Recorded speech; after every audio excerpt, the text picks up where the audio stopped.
And now, CCW News presents Holy Crap! This is actually happening!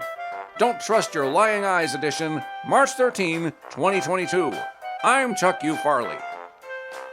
The big news this week is that Russia lies about Ukraine, Ukraine lies about Russia, China continues to lie about COVID-19, and the Biden-embarrassed administration lies about everything. Wait, that's not news.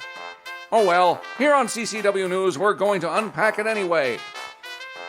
While Ukrainians flee their homes amid Putin's continuous bombings, Russia contends that Ukraine, with NATO's help, plan to unleash biological weapons and are therefore the baddies. The Pentagon called this notion absurd and denied any wrongdoing. Normal people who are able to read and reason already knew that the U.S. has immoral and often illegal biological warfare labs all over the globe, but we were told in no uncertain terms that we're not allowed to discuss them because their very existence goes against the Harris-branded administration's narrative, which classifies it as disinformation that will immediately be fact-checked off of all social media and the internet. On Tuesday, Undersecretary of State Victoria Nuland stated before a Senate hearing that biological research facilities have indeed been operating in Ukraine, they are dangerous, and she is concerned that they will fall under Russia's control. After a carefully scripted back and forth with little Marco Rubio, she assured him that if any biowarfare nastiness were released, it would 100% be the Russians doing it, which makes it okay that U.S. taxpayers are on the hook for their existence in the first place.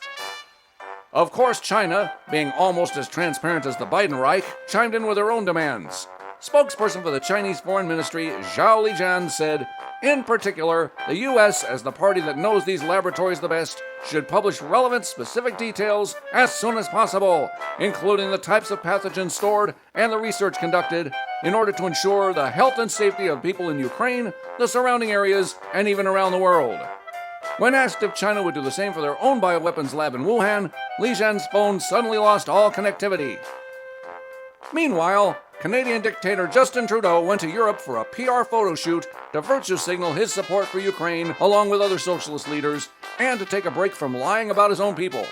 The Canadian Broadcasting Company has had to retract several stories about the Freedom Convoy protests, including that they are all Nazis that are somehow being controlled by Russia. If there is one thing that Putin enjoys, it's a good bouncy house. White House Secretary Jen Psaki continuously blamed the oil industry for not producing enough oil, citing more than 9,000 drilling permits that are going unused. But those in the know, specifically the American Petroleum Institute, say the permits are useless against the current regime's anti-domestic energy policies that mire them in job-killing regulations, insurmountable administrative red tape, and outright ignoring further permit approval paperwork. In other words, Psaki is blaming the victims of her administration's failure for the inability to overcome the administration's failures. Putin, Zelensky, Psaki, Trudeau, and Lijian all then took to Twitter to fire "yeah-huh" and "nuh-uh" back and forth for the rest of the night and well into the next morning.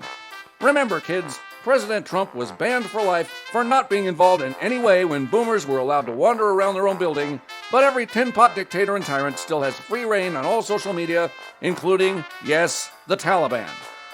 Fact-checkers worked overtime all week verifying that the lies were true and the truth was not allowed, while so-called mainstream news reporters outright and verifiably lied with the state's blessing.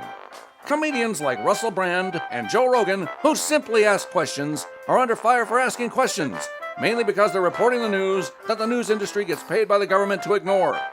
In essence, this entire week repeatedly proved that the fact-checkers failed to fact-check by fact-checking themselves and proved their facts went unchecked, which leaves an overtaxed, underserved, weary nation asking, how many facts could a checker uncheck if a fact-checker actually checked facts?